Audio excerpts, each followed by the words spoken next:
P. Chidambaram has joined a league of personalities like Barack Obama to use Google Hangout to explain his policies to the Aam Aadmi. Along with a panel that includes the likes of Anand Mahindra, the finance minister last evening answered questions about the recent budget. In a video chat, we bring you that interaction.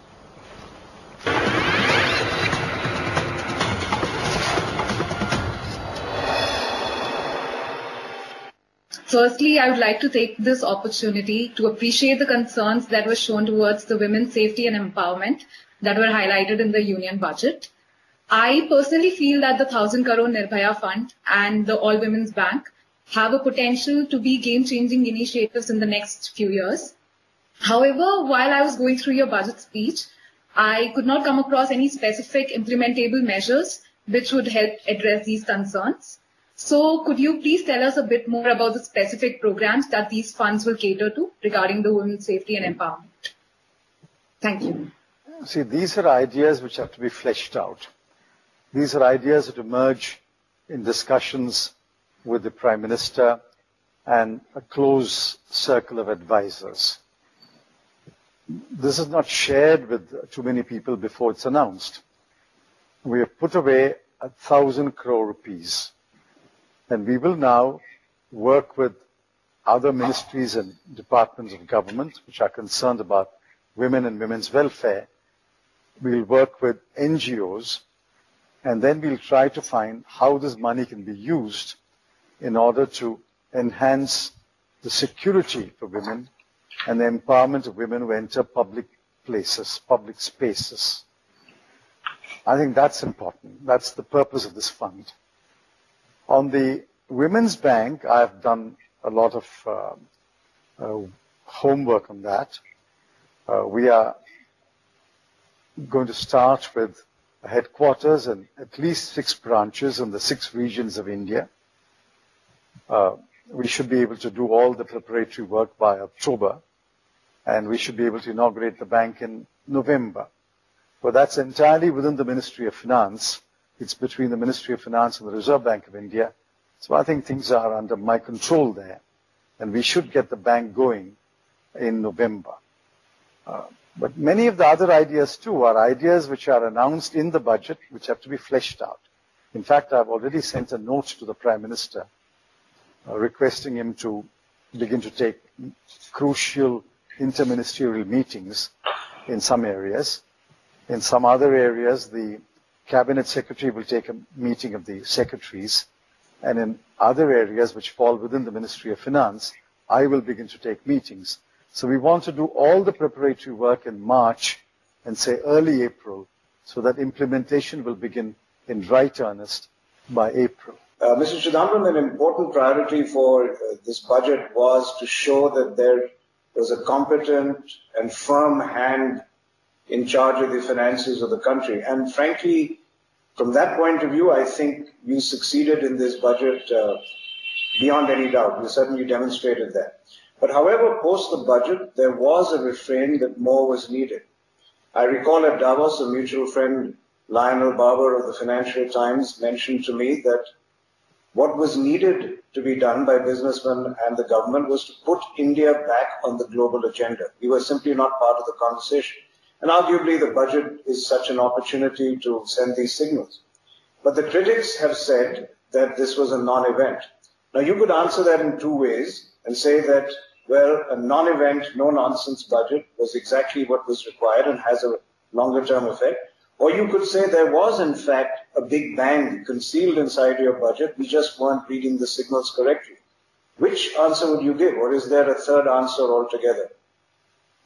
No country in the world that I know is talking about a big bang.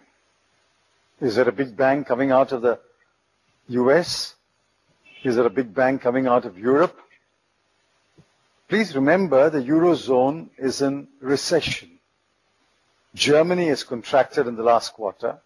The UK has contracted in the last quarter. Italy is in a tailspin. Japan is stagnating. From the US, you get good news 1 week and bad news another week. There's no big bang anywhere in the world. We can't invent a big bang.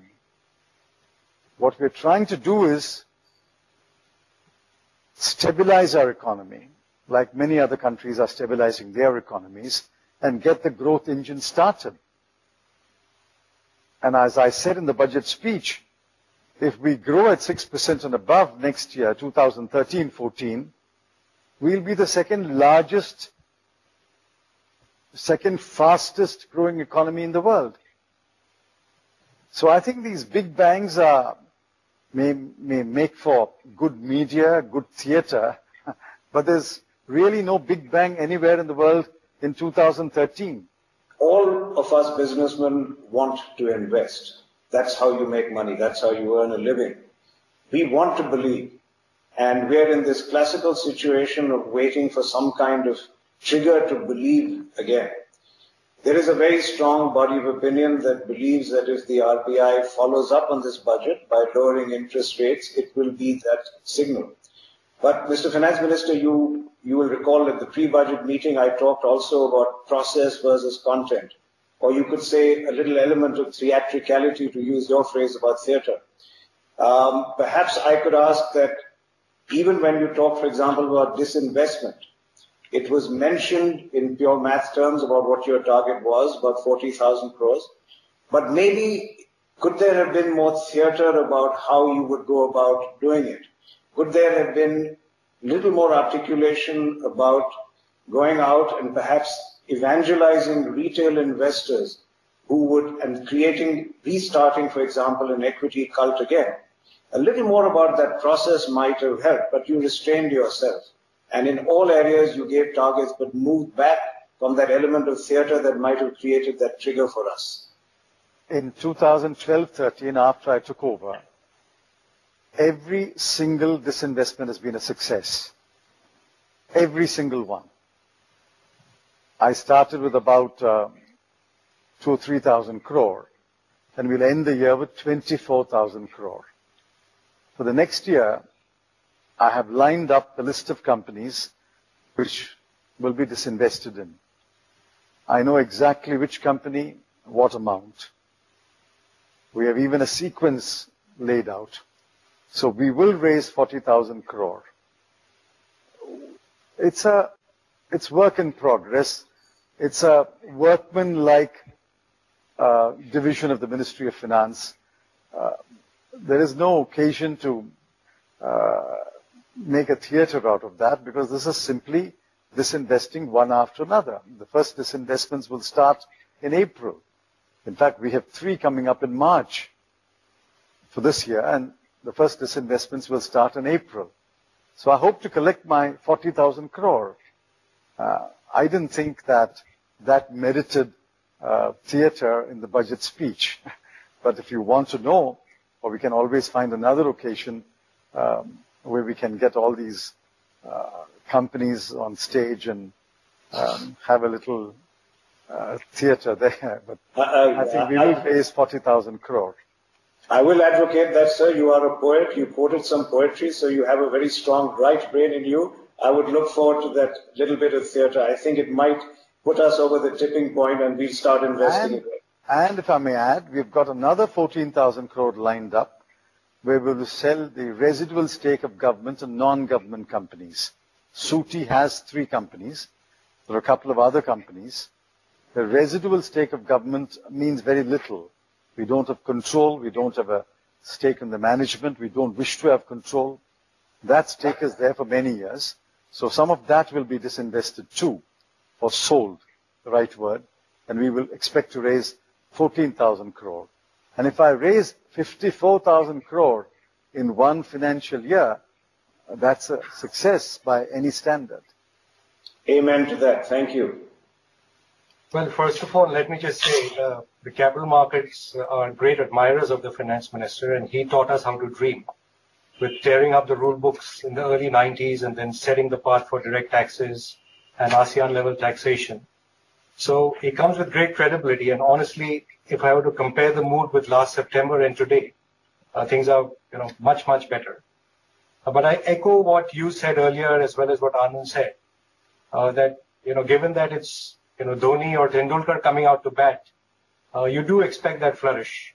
And when the world itself is in such a deep sort of abyss, you wish for someone who can give you that catalyst or that trigger, which in a way revives the animal spirits. And my questions therefore are on two fronts. One is to do with industry and really around the current account deficit, as well as in a way solving the fisc. Is unless you get industry to invest, and Anand alluded to the process issues which people face, and maybe that's why India's ranking as a place to do business is so low. How do we get that ease of operation moving on the ground? And I was surprised we didn't create manufacturing enclaves or special economic zones to give a fillip to exports to solve this long-term crisis that we seem to have. 20 years after reform started, we are back with a 5% current account deficit, a 5% fiscal deficit. Indians are still buying gold. They're not buying equities. We're still, taxing cars on the base of their length or their height. Where did we go wrong as a country? And maybe we were looking for some answers to that. You see, where did we go wrong? We have not gone wrong anywhere. The world economy since 2008 has been in deep trouble. And since we are part of the world economy, we're affected. We did pretty well in 2008 to stem the slide. We may have, in fact, overdone it by the second and third stimulus packages, which pushed up inflation, which pushed up the fiscal deficit, but brought us some growth. But that's behind us now. In the last 8 years, in 6 years, we have grown at over 8%. Which other country can make that claim except China? So we have not gone so very wrong that we have to wear sackcloth and ashes. What has happened is, in the current year, growth has slipped to 5%. But that doesn't mean we can't get on to 6% and 7%, one rung at a time. And I'm confident we'll get to 6% next year and 7% the year after. Our potential is 8%. We are aiming at 9%. Therefore, I don't think anything has gone terribly wrong. The zones are there. We have to ensure that people come and set up factories and begin to manufacture. My job is to ensure that people get in and manufacture, invest in manufacturing, which is why we gave that investment allowance. It's an old idea, but that had been put on the shelf for many years. We took that idea, dusted it, and said, all right, since things have come to such a pass, we will reintroduce the investment allowance. So we are going to closely follow the manufacturing sector, both in the private sector and the public sector.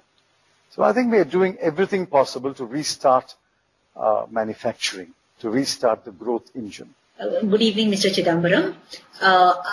Although I know that your budget has netted the big fish and you have set it for the pro-poor and the anti-rich, I am voicing the concern of the urban, I repeat, the urban middle-class Indian who feels squeezed from many directions, be it housing, eating out, food prices, rising standards of living, and now even the mobile phone.